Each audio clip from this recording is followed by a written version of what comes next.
Le rendez-vous fidélité. De 11h à midi, Simon Marty.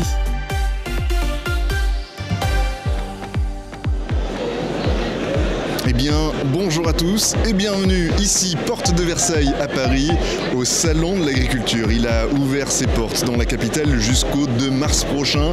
Le rendez-vous incontournable qui permet de réunir des producteurs, des éleveurs, des agriculteurs en général, toute la profession qui se retrouve face à 600 000 Français qui font chaque année le déplacement pour pouvoir venir les rencontrer. Alors, ce matin sur Radio Fidélité et Radio Grand Ciel, nous allons vous faire vivre la réalité de ce Salon de l'Agriculture avec nos invités. Ils vont être nombreux à se succéder à notre micro, l'occasion de prendre justement la température de cette édition 2025, comprendre comment le secteur agricole se porte après notamment les crises de l'an passé, quelles évolutions et puis comment ils appréhendent ce nouveau rendez-vous, à quel point est-ce qu'il est important dans leur année.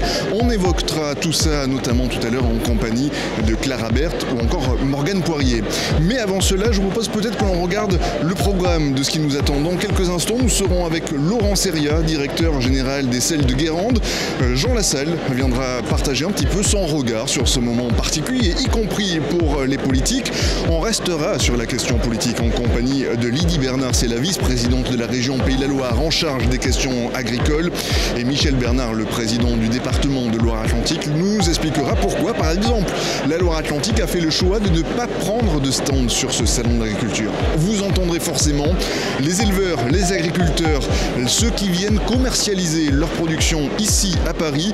C'est à suivre dans ce rendez-vous fidélité en direct du Salon de l'Agriculture. Le rendez-vous fidélité.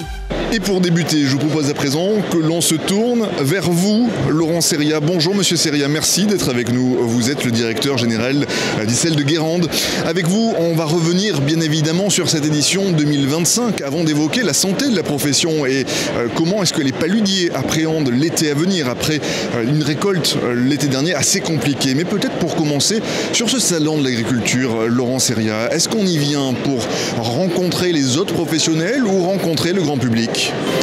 Les deux, je dirais, pour la simple et bonne raison, c'est que ça permet de mettre en avant un territoire qui est Guérande. Ça permet de mettre en avant des produits qui sont fabriqués artisanalement, traditionnellement, depuis des millénaires. Et ça permet d'aller au contact des consommateurs directs, mais aussi des institutions, parce que c'est important pour nous de se faire connaître auprès des institutions et puis de pouvoir valoriser notre produit. Le sel de Guérande, vous l'avez dit, qui est naturel, à la différence de certains sels qu'on peut voir arriver qui sont plus industriels, où on est sur d'autres méthodes.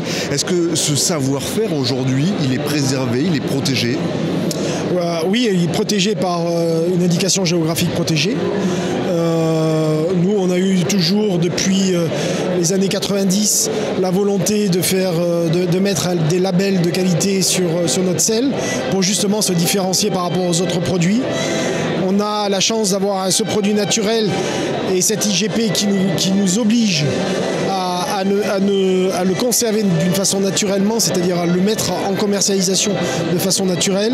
On ne peut pas mettre d'adjuvant, on ne le lave pas, contrairement à d'autres produits qui sont un peu plus industriels, notamment dans le sud de la France, qui sont des produits qui ont une vocation à être consommés bien évidemment par l'ensemble des consommateurs, mais sur lesquels nous, je pense, on répond davantage à la volonté aujourd'hui du consommateur d'avoir un produit dans son assiette traditionnelle et artisanale. Vous êtes aussi très dépendant du climat, forcément. L'été dernier n'a pas été fantastique, beaucoup de pluie. Chez vous, ça se ressent directement sur la production qui est récoltée ? Ah oui, tout à fait. On est un produit qui est météo-dépendant. Malheureusement, l'année dernière, c'était une année catastrophique pour nous. Contrairement à il y a 2 ans où c'était une excellente année. On fait varier ça. Le problème, c'est que le réchauffement climatique a un impact sur le dérèglement climatique. Et le dérèglement climatique, on le subit de plein fouet. Il a 2 impacts chez nous. Il agit sur les récoltes, donc le volume des récoltes. Mais le deuxième impact est celui-là sur lequel on y pense moins parce que un peu moins palpable, on va dire, c'est sur la submersion marine, puisque quand vous avez des tempêtes qui sont couplées avec des coefficients qui sont hors, on peut avoir des submersions marines, et le marais peut malheureusement disparaître par rapport à cette problématique-là. Oui. Donc ce sont 2 choses qui sont très importantes pour nous, sur lesquelles on ne peut rien faire malheureusement, et dont on est très dépendant.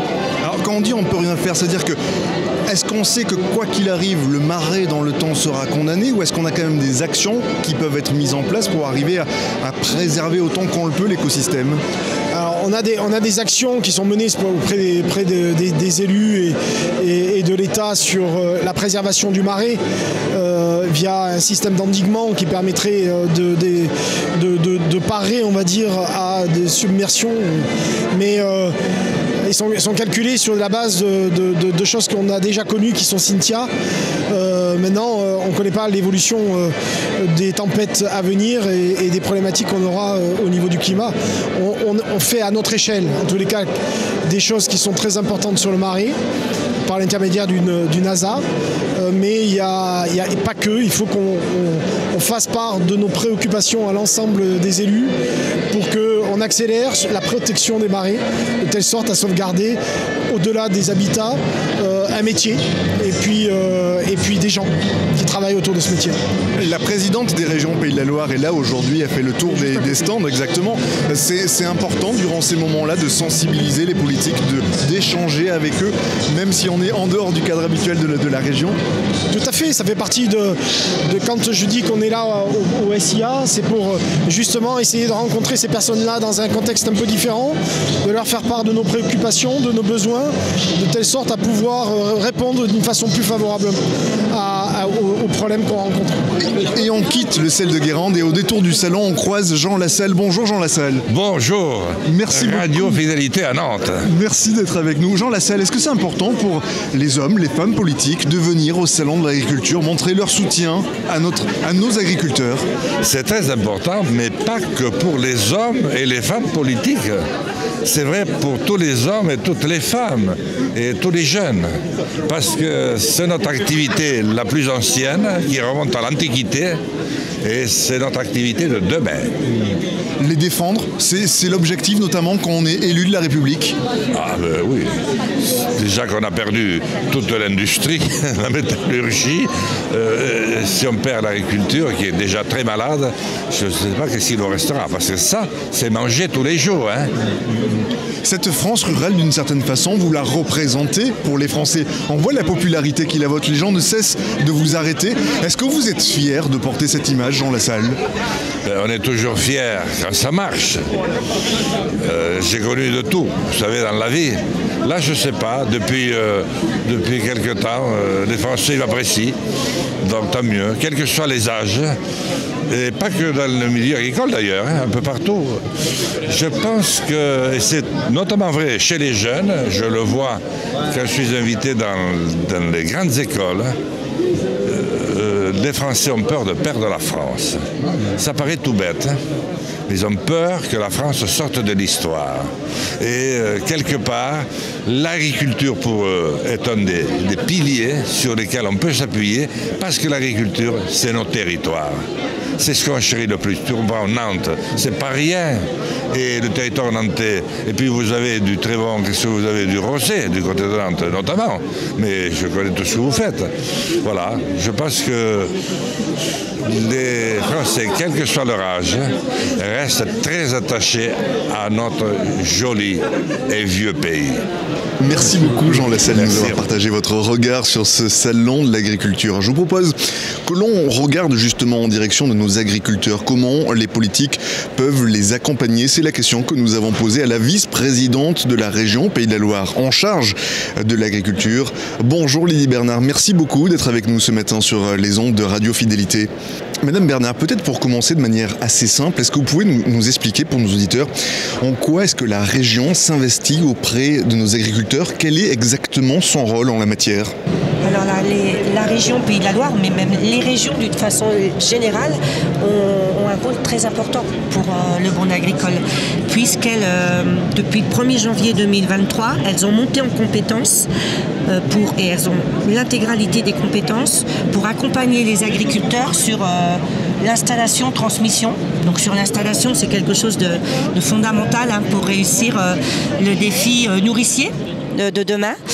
Elles ont aussi toutes les compétences sur l'accompagnement des investissements Alors investissement pour les animaux, investissement pour les végétaux et aussi tout ce qui est investissement sur la transformation à la ferme. Voilà, donc il y a vraiment, les régions ont vraiment un accompagnement et une action très très forte envers les agricultures et le monde agricole. Est-ce que vous considérez qu'il y a besoin de resensibiliser nos concitoyens justement à ces rôles pratico-pratiques? Parce que pour les gens, on pense très souvent effectivement à la question des transports, on a quelques images en tête, mais l'agriculture, est-ce que vous venez d'évoquer, et qui pourtant est extrêmement important, c'est pas forcément ce qui vient naturellement à l'esprit? Non, c'est vrai. Non, mais il faut, alors, et c'est l'occasion, je pense, du salon quand même d'agriculture de faire passer des messages à nos concitoyens issus de terroirs et de territoires différents, aussi de la ruralité, mais aussi du côté urbain. Je pense qu'on a des clichés dans la tête, effectivement, qu'il faut qu'on fasse évoluer. Nos agriculteurs, moi je le dis souvent, hein, vous savez, nos agriculteurs, et notamment nos éleveurs, ils aiment leurs animaux. Et les animaux, ils ne sont pas malheureux. Ils les aiment, vous savez, c'est un métier de passion. Donc je pense qu'effectivement, il faut qu'on explique aux gens que quand des éleveurs investissent, c'est pour le bien-être des animaux, le bien-être de l'éleveur. Et nos agriculteurs, ils travaillent la terre. Moi, j'ai souvent tendance à dire que c'est probablement les premiers écologistes. Parce qu'en fait, cette terre, vous savez, ils la prennent dans leurs mains. Et quand cette terre, elle n'est plus noble, elle n'est plus riche, ils n'ont plus de production. Donc, ils ont tout intérêt à faire en sorte que cette terre, avec des éléments matière organique, par exemple, soit la plus nourricière, la plus fertile possible. Et puis après, il y a le cliché. Il faut aussi enlever les clichés des grands bâtiments en France. Si vous comparez notre modèle à nous avec ce qui se passe dans certains pays comme la Pologne ou d'autres, mais on n'est pas du tout sur des grands modèles, pas du tout. Et il y a une vraie question à se poser entre le concitoyen qui va dire ah non, on veut surtout pas de ces grands modèles, et à côté de ça, le concitoyen va dire ah bah non, on veut manger français et avoir des produits locaux dans nos assiettes. Oui, mais il y a un moment, il faut choisir, parce que vous savez, aujourd'hui, on apporte un poulet sur deux. Un poulet sur deux. Et donc, si on veut moins importer, il faut se donner les moyens d'avoir des poulaillers. C'est aussi simple que ça. Voilà, donc je pense qu'effectivement, on a vraiment des messages à faire passer et probablement des logiciels dans les têtes à faire évoluer. Est-ce que vous avez des contacts avec vos homologues dans les autres régions françaises? Est-ce qu'on échange sur des bonnes pratiques, sur des choses qui peuvent marcher dans certaines régions et qu'on peut transposer chez nous? Ça fonctionne aussi dans les deux sens? Oui, mais alors merci de me poser cette question, parce que je trouve que beaucoup pensent que les régions travaillent en silo, en fait. C'est pas le cas du tout. On a une instance qui s'appelle Région de France, et au sein de cette instance, on a plusieurs commissions. Et on a une commission agriculture que je co-préside avec Loïc Chenet-Girard, que j'ai le plaisir de co-présider. En Bretagne, Loïc Chenet-Girard. En Bretagne, voilà. Et cette commission agri, elle travaille formidablement bien. On se réunit à minima une fois par mois avec nos collègues VP Métropole et aussi Outre-mer. Donc oui, on a vraiment énormément d'échanges. Alors, on a des échanges sur qu'est-ce qu'on fait dans les régions ou qu'est-ce que des régions ne font pas. Après, c'est un arbitrage régional. Ce sont des arbitrages régionaux qu'il faut qu'on respecte. Mais on a aussi beaucoup d'échanges pour aller chercher l'esprit d'équipe pour pouvoir après porter des choses auprès de notre ministère et de notre ministre. Ça, c'est très important, puisqu'il y a quand même une relation et une discussion forte à avoir entre le ministère de l'Agriculture, quelquefois de la transition écologique, et la Comagri Région de France. Donc ça, c'est important. Et puis, c'est important aussi de s'unir pour discuter avec l'Europe, puisque vous savez qu'on va commencer à discuter la post-PAC 2027. Et là, l'unité fait la force. Oui. Vu que vous évoquiez le rôle du ministère de l'Agriculture, est-ce que quand on change de ministre, vous voyez, vous, des différences? Est-ce que chaque ministre porte à des objectifs qui poussent en avant, ou est-ce que, quoi qu'il arrive, les services du ministère maintiennent cette continuité qui fait que le dialogue est facile dans le temps? Comment ça se passe? Alors déjà, j'ai envie de vous dire, quand on change de ministre, il y a forcément des différences puisque on est sur une personne différente. Hein. Donc voilà, il y a des différences dans la façon de dialoguer, dans les orientations. Après, au niveau du ministère, tout ça dépend de la situation. Parce que vous avez des changements de ministre où effectivement les fonctionnaires du ministère changent intégralement et vous en avez d'autres où ça ne change pas. Voilà, ou change peu, on va dire comme ça. Voilà. Donc tout ça dépend, tout ça dépend. Et c'est à présent Michel Ménard, le président du département de Loire-Atlantique, qui est avec nous. Bonjour Monsieur le Président. Bonjour. Merci beaucoup d'être avec nous sur les ondes de Radio Fidélité. Michel Ménard, est-ce que venir au Salon de l'Agriculture, c'est un incontournable ? Eh bien, d'abord, venir au Salon de l'Agriculture pour un président de département, c'est afficher sa solidarité avec les agriculteurs, c'est soutenir la filière qui est en grande difficulté. Les agriculteurs exercent un métier difficile, ils sont soumis à un certain nombre d'aléas économiques, climatiques, et donc nous devons être à leur côté. Le département n'a plus la compétence économique depuis la loi NOTRe, mais nous pouvons quand même les accompagner et donc nous sommes en lien permanent avec la Chambre d'agriculture, avec les différents acteurs de l'agriculture pour les accompagner dans les différents projets. On imagine que justement pour les producteurs, les agriculteurs, être présents aussi ici, c'est être ambassadeur au fond du département de la Loire-Atlantique et de leur savoir-faire en général. Oui, et le département mène des politiques pour favoriser l'installation, pour préserver les terres agricoles. Nous avons mis en place des péans, ce sont des terres qui sont réservés à l'agriculture qui ne peuvent plus être urbanisés. Nous avons actuellement 3 péans, 2 en création et un autre en projet, plus de 30 000 hectares de péans qui sont donc, je dirais, à vitam aeternam destinés à l'agriculture et c'est extrêmement important de préserver l'outil de production pour les agriculteurs. C'est vrai que c'est un aspect que les gens n'ont pas forcément à l'esprit, mais d'une manière générale, si la Loire-Atlantique continuait de s'urbaniser comme elle le faisait ces dernières années, assez rapidement, on allait se retrouver avec des problématiques d'emprise au sol, de terrain disponible. C'est pour ça que la loi ZAN, la loi zéro artificialisation nette, est importante. Elle dit finalement que nous avons beaucoup urbanisé ces 50 dernières années. En Loire-Atlantique, par exemple, nous avons doublé la population et nous avons triplé la consommation de terres agricoles. Donc il faut arrêter cela.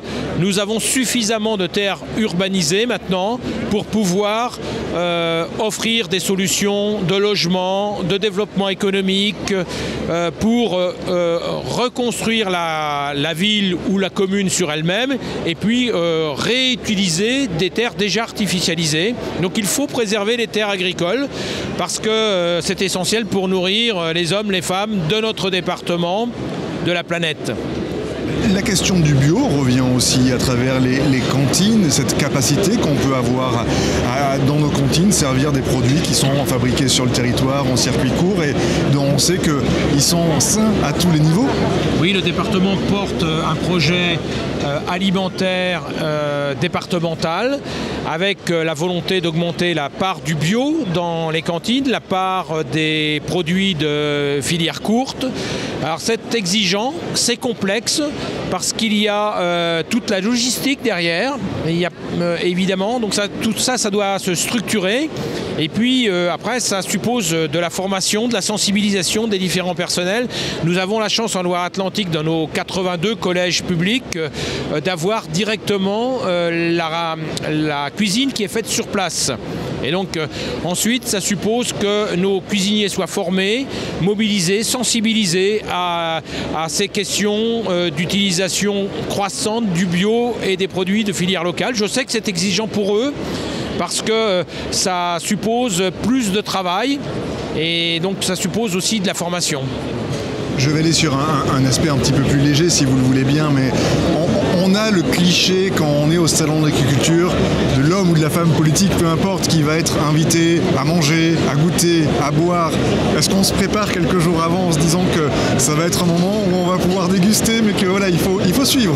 Écoutez, je suis là depuis 9h, il est 12h30, j'ai bu 2 cafés et une bière, donc vous voyez, ça reste raisonnable, mais je ne fais pas le tour de tous les stands. Moi, ce qui m'intéresse, c'est de rencontrer des acteurs de terrain.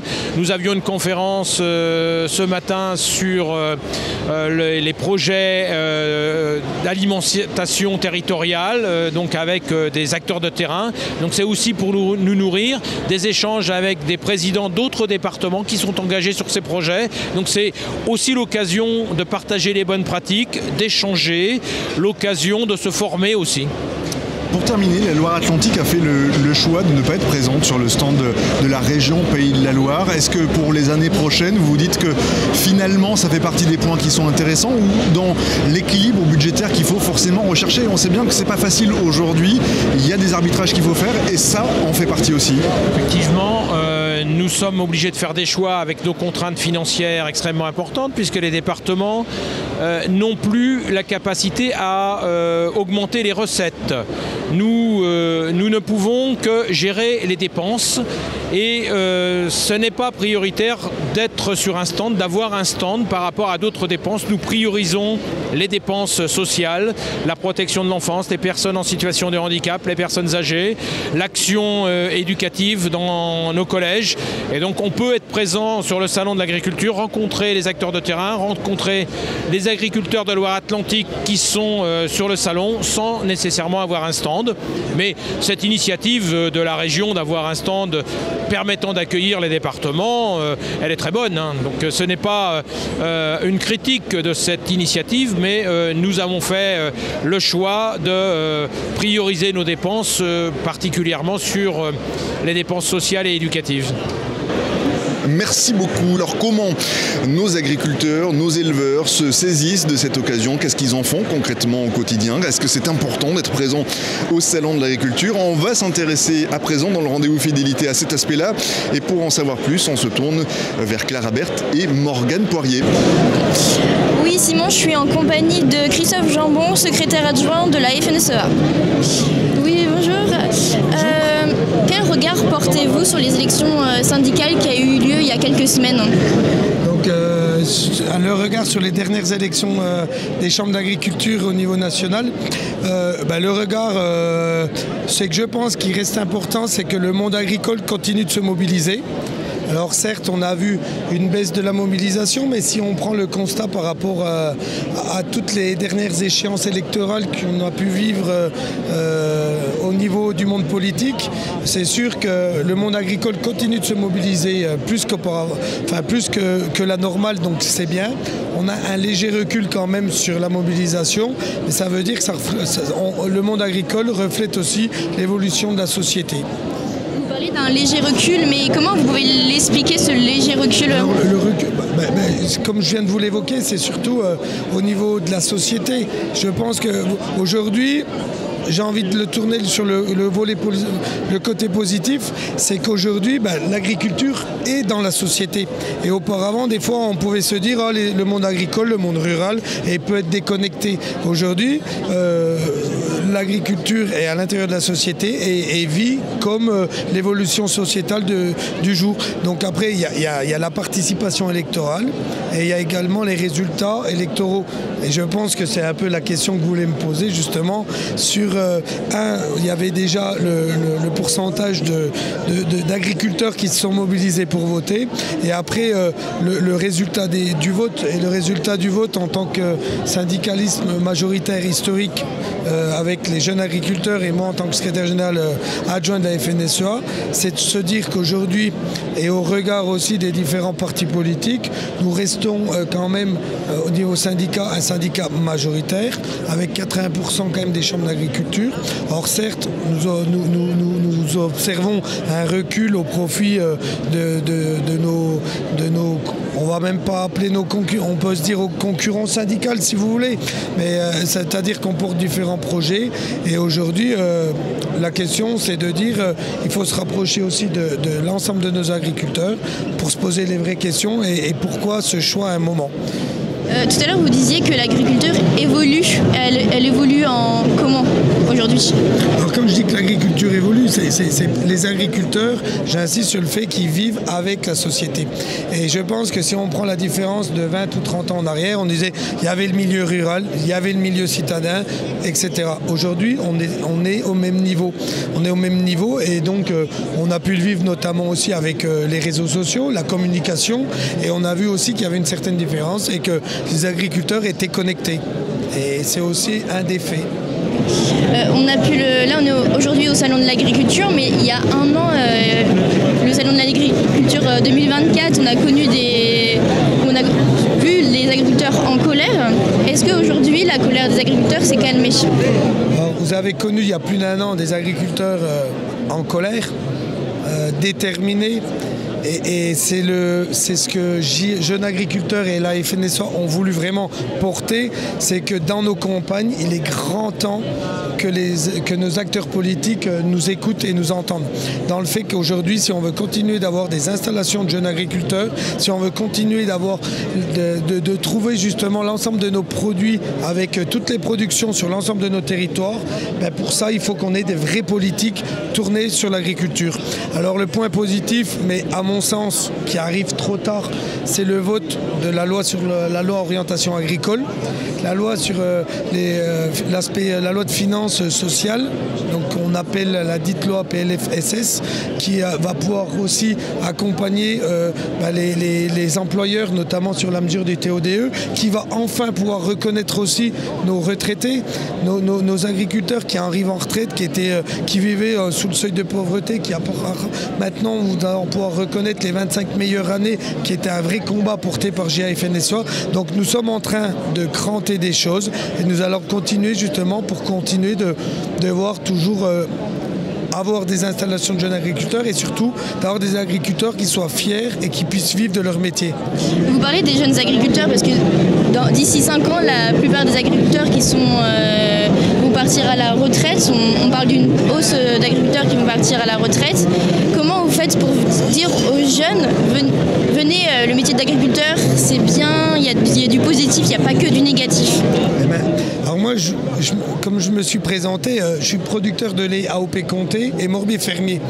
Et je suis le premier à dire que quand on a des filières organisées et rémunératrices, aujourd'hui, si je prends l'exemple du département du Doubs, quand on est encore sur une installation pour un départ. Et ça montre que quand on a des secteurs qui arrivent à dégager des revenus, on arrive justement à motiver les jeunes à venir s'installer en agriculture.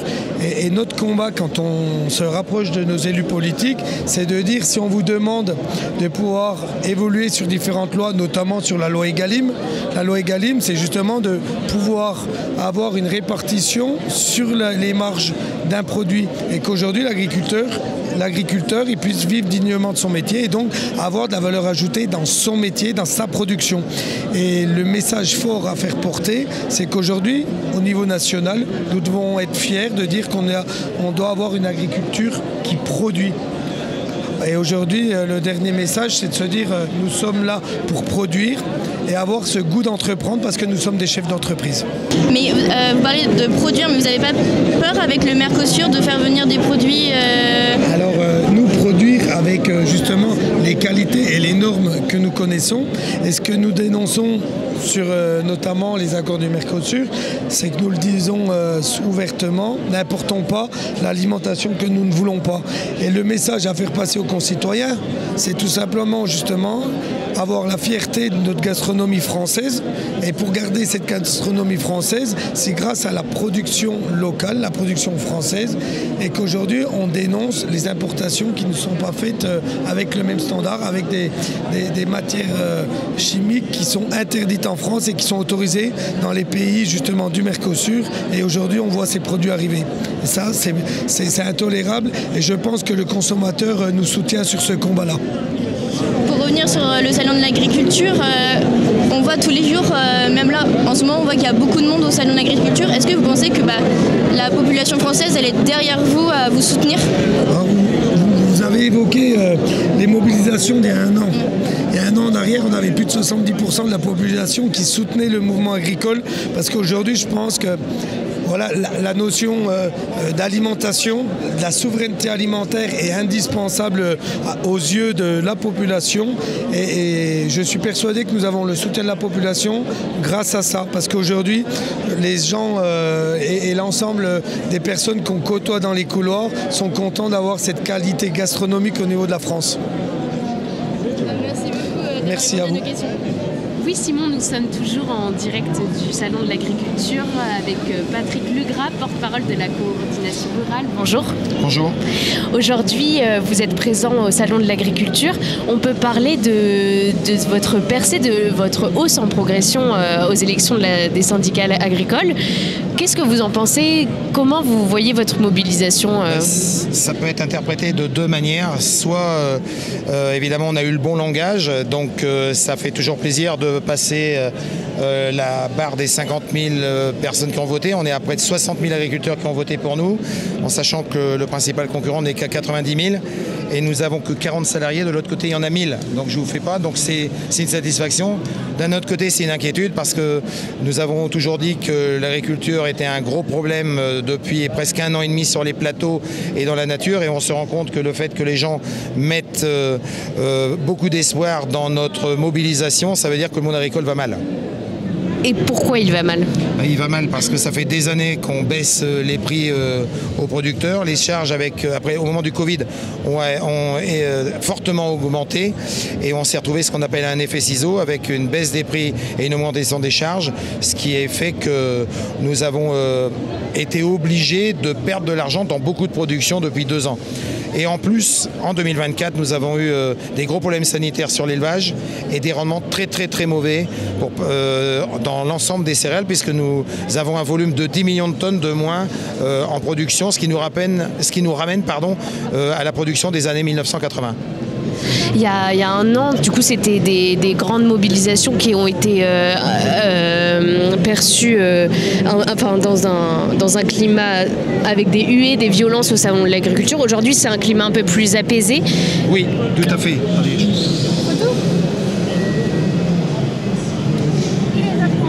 On laisse tomber.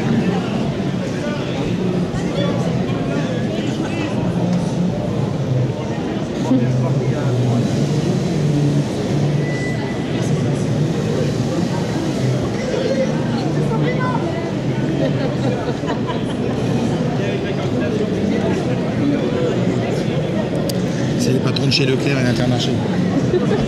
Faire bonne image. Allez-y.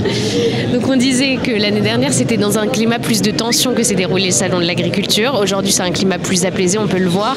Qu'est-ce que ça représente pour vous par rapport à l'année dernière aujourd'hui? En fait il était obligé d'être apaisé, puisque le président de la République est arrivé plus d'1 heure avant l'ouverture, alors que l'année dernière il est arrivé 1 heure après. Ça c'est le premier point. Et deuxièmement, il y avait à peu près le double de force de l'ordre. Donc ça aide à l'apaisement, parce qu'on a eu nous-mêmes 2 membres de la coordination rurale qui ont été arrêtés, qui ont été emmenés en garde à vue pendant une journée. D'un autre côté, il y aura, je pense, sur la semaine, il y aura moins de monde, parce que les gens sont un peu à la fois épuisés, ils sont un peu défaitistes, et c'est ce qui fait aussi qu'on a une moindre mobilisation dans le salon. Mais c'est quand même un bien, parce que le but c'est quand même de faire connaître nos produits. C'est à nous, syndicats et responsables, de régler le problème, et c'est pas aux agriculteurs de s'affronter pour régler les problèmes au sein du salon. Donc en fait, régler le problème, ça passe par la mobilisation des personnes. Comment mobiliser plus pour l'année prochaine? la mobilisation, elle se passe par l'information politique, par l'information aux distributeurs. Là, vous avez vu, on avait les responsables de chez Leclerc et d'Intermarché. C'est un travail de fond, c'est un travail de longue haleine et c'est aussi on a besoin également d'une réactivité et d'une prise de conscience des politiques, car aujourd'hui tout le monde est conscient qu'il y a une crise agricole, mais personne ne nous permet d'augmenter les prix pour que les gens vivent honnêtement de leur production.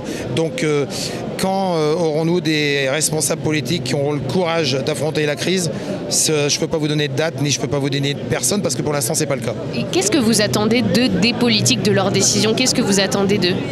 Aujourd'hui, importer au prix mondial pour produire en France avec plus d'environnement, plus de traçabilité et au même prix, ce n'est pas possible. Tout le monde en est conscient.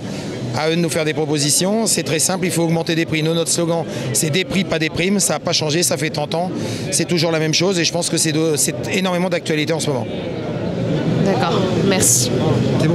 Juste une dernière question concernant justement la présence là sur le stand des patrons de Leclerc ou d'Intermarché. Pour vous, le dialogue doit, quoi qu'il arrive, être maintenu avec les grandes centrales d'achat, même si on connaît le bras de fer, il n'y a pas d'autre choix de le garder actif? La grande distribution a des responsabilités dans les problèmes de prix, mais il n'y a pas que.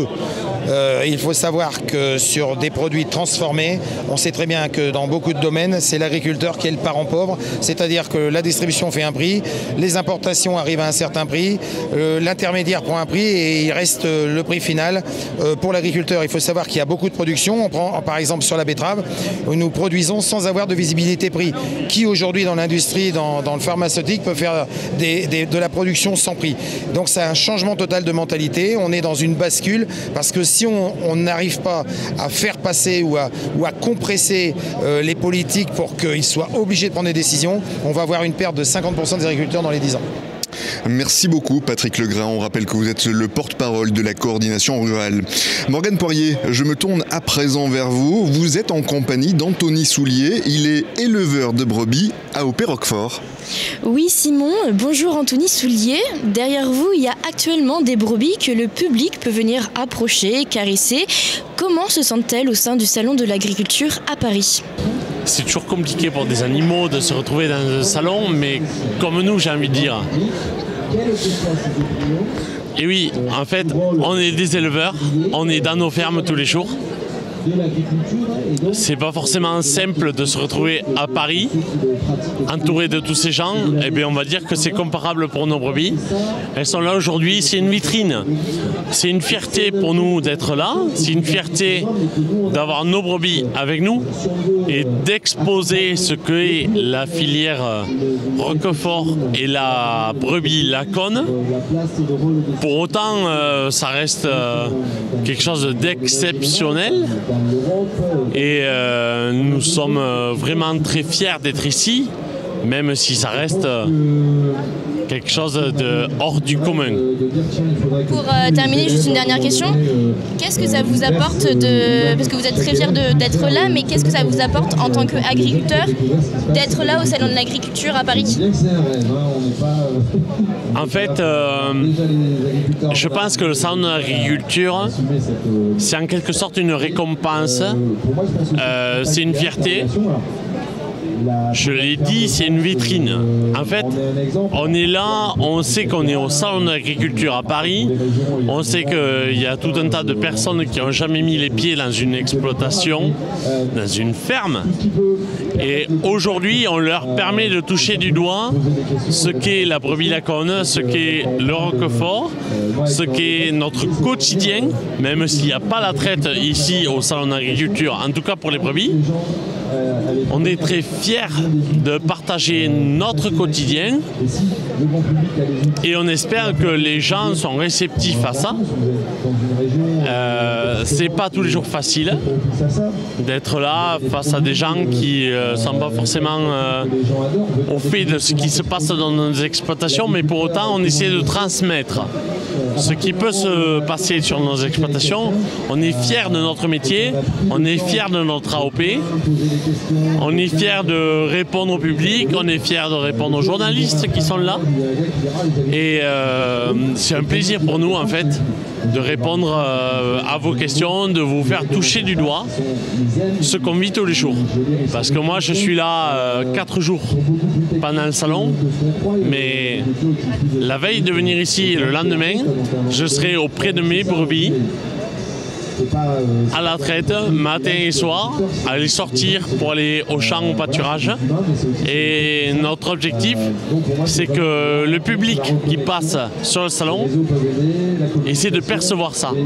Alors en plus, cette année, on fête nos 100 ans de l'AOP Roquefort. C'est une AOP qui est la plus ancienne AOP fromagère de France, qui fête donc les 100 ans et qui fête l'anniversaire aussi des appellations d'origine, tout court. C'est important pour nous parce que effectivement on est la plus ancienne, mais on va dire qu'on est un emblème de la France. Le Roquefort, c'est connu au niveau mondial. C'est une fierté pour nous.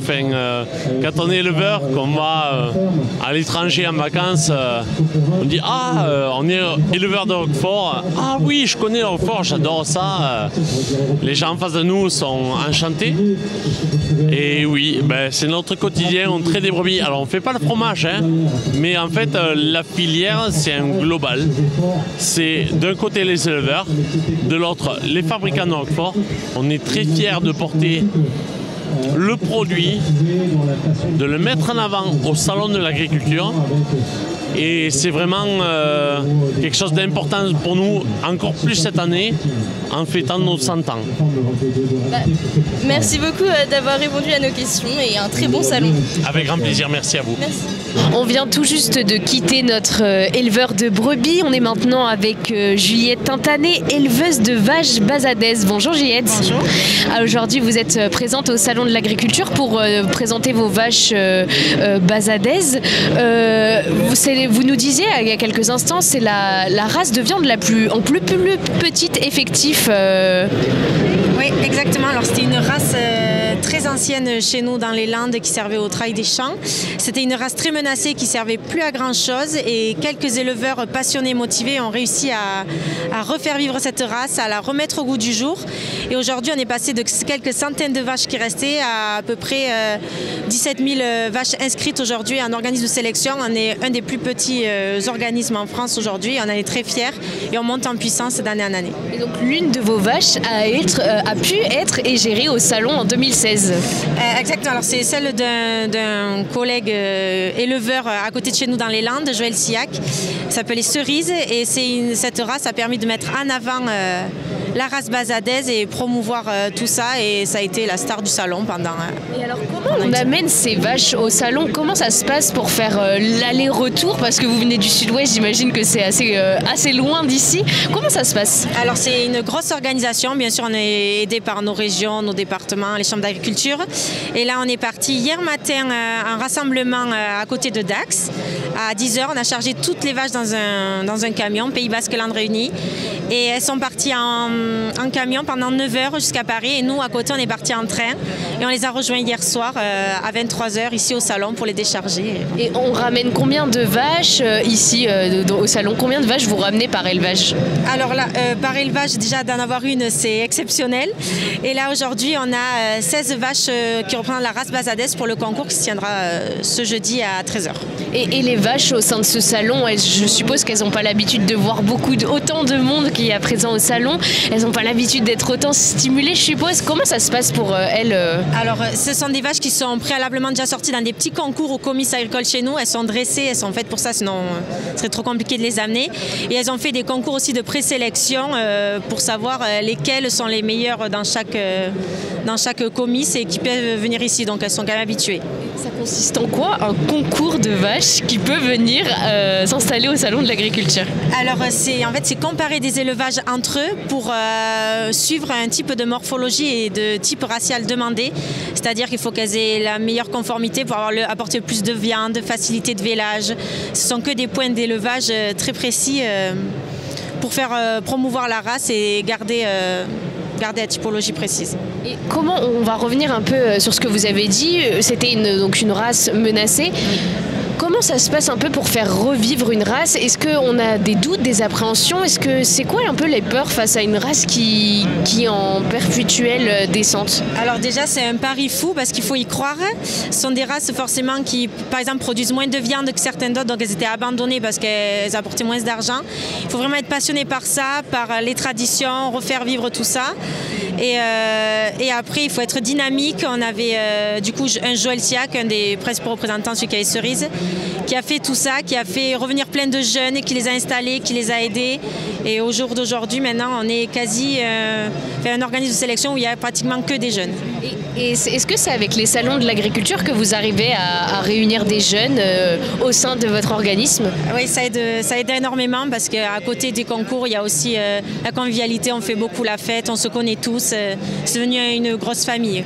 Et on peut rejoindre facilement votre famille, du coup, quand vous vous représentez au Salon de l'Agriculture. Est-ce que c'est aussi un moyen de parler aux populations, d'être plus proche d'elles? Ah oui, tout à fait. On a du coup un stand où il y a toujours les techniciennes qui sont aussi très jeunes et qui sont là pour tout expliquer et qui font venir. Et d'année en année, on récupère plein de jeunes et des gens qui osent s'installer et qui suivent et c'est parfait, quoi. Et comment vous l'avez senti, là, ce Salon de l'Agriculture? Vous êtes arrivé hier, comment vous le sentez?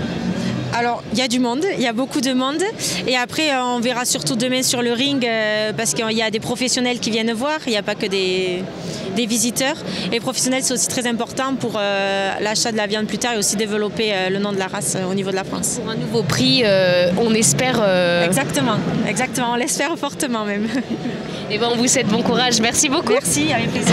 On vient de quitter le hall 1 pour retrouver les producteurs du hall 3. Pour les auditeurs qui nous écoutent en Eure-et-Loire, on retrouve au Salon de l'Agriculture des producteurs locaux comme Stéphanie Lange, productrice de pâtes artisanales de pâtes sèches. Bonjour Stéphanie. Bonjour. Elles ont quoi de particulier vos pâtes sèches en Eure-et-Loire? Elles sont faites à partir de notre propre production de blé dur. À la base, nous sommes agriculteurs céréaliers. Et il y a quelques années, notre fils est venu nous retrouver sur la ferme à la fin de ses études. Et donc pour un salaire de plus, on a décidé de transformer une partie de nos céréales. Et comme on faisait énormément de blé dur, on s'est dit du blé dur à la pâte, il n'y avait qu'un pas. Et donc voilà, depuis 7 ans, nous faisons des pâtes. Est-ce que vous pouvez nous expliquer c'est quoi la différence du blé dur par rapport à d'autres blés qu'on peut retrouver? Alors vous avez le blé tendre et le blé dur. Le blé tendre, c'est pour la panification, tout ce qui est farine pour le pain, les gâteaux et tout ça. Et le blé dur, ça porte son nom, c'est plus dur, c'est pour tout ce qui est pâte et semoule.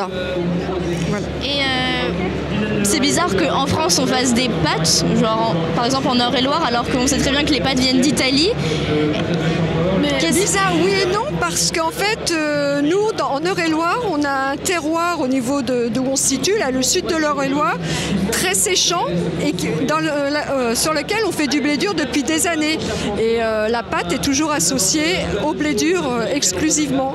Et donc finalement, c'était pas... Enfin, ça ne se faisait pas, mais c'est devenu un peu... C'était la suite des choses, quoi, en fait. C'était naturel. C'est devenu un produit que les habitants de Eure-et-Loire connaissent, les pâtes de blé dur? Oui. Ah bah oui, non mais normalement, même partout en France, ce sont toujours des pâtes de blé dur. Ouais. Et là, aujourd'hui, vous êtes au salon pour toute la semaine ou Non, alors nous, on a la chance d'avoir un département qui a une association qui s'appelle Terre d'Eure-et-Loire. Et donc, ce sont que des producteurs. Alors, on a des pâtes, des rillettes, de la viande, enfin tout.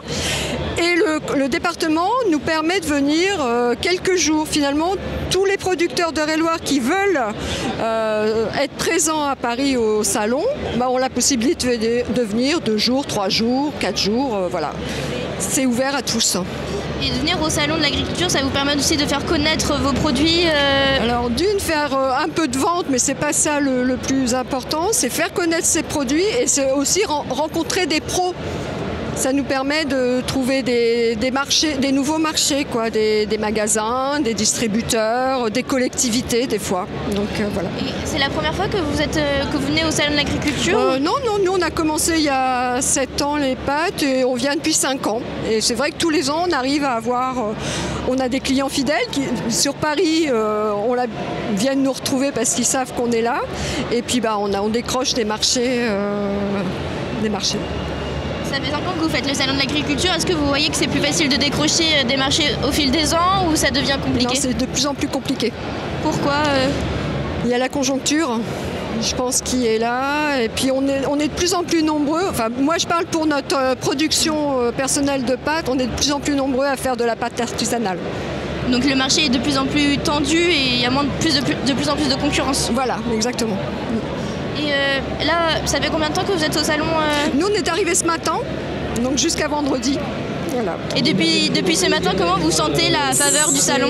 C'est calme, c'est très calme. Par rapport à d'autres années? Par rapport à d'autres années, oui, c'est plus calme. Alors, est-ce que c'est le fait que Paris soit en vacances? Parce que là, on est mercredi, d'habitude, il y a plein d'enfants avec des familles et tout.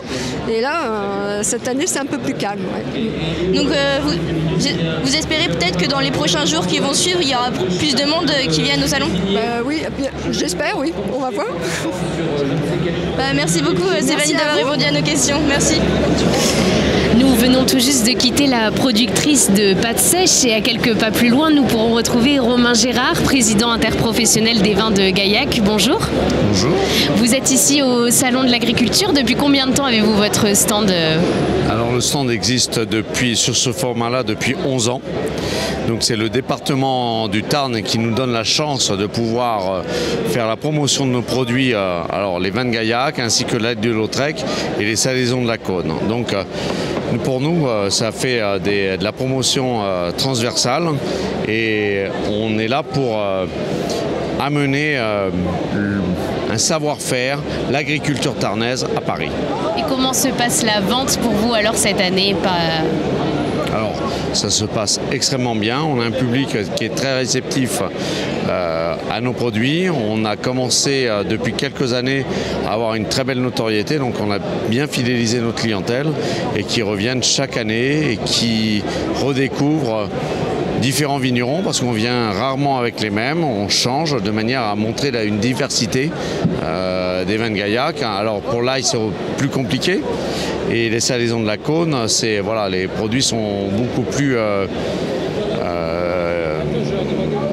vous n'avez pas de découverte comme sur le vin. C'est des produits, un saucisson reste un saucisson. Il y a des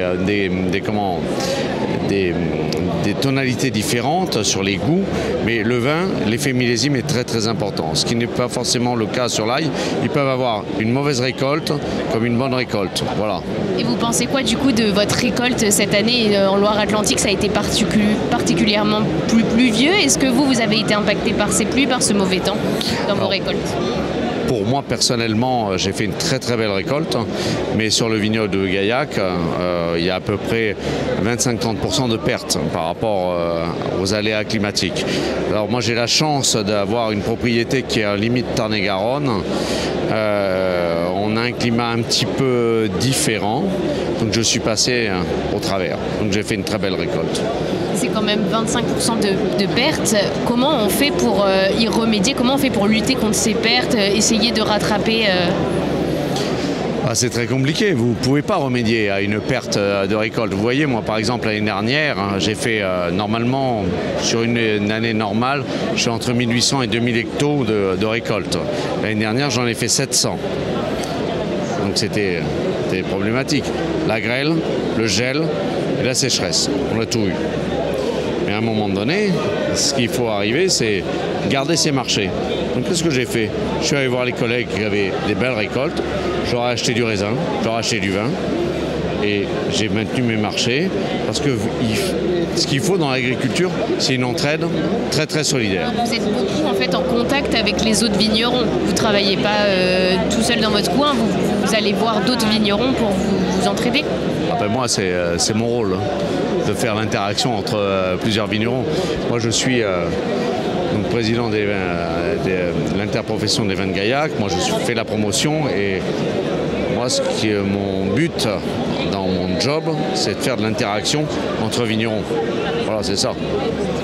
Donc quelqu'un qui est dans la difficulté, faut lui tendre la main pour l'aider. Il y a aussi des difficultés qui se créent avec les taxes sur les vins qui vont être amenées peut-être en Amérique. Qu'est-ce que vous en pensez? Comment le marché il peut évoluer pour vous? Pour le moment, on n'a rien. Alors moi, je ne vais pas sur les marchés export. Je commercialise mes vins en Midi-Pyrénées, à Paris, en Europe. Je ne vais pas chercher les marchés grand export parce que je n'ai pas les capacités à fournir ce genre de marché. Après, moi ce que je vois, c'est que quand Donald Trump a été élu président des États-Unis, il y avait Bernard Arnault qui était à côté de lui. Donc la taxe, on l'aura peut-être pas. Parce que ce qu'il faut savoir que M.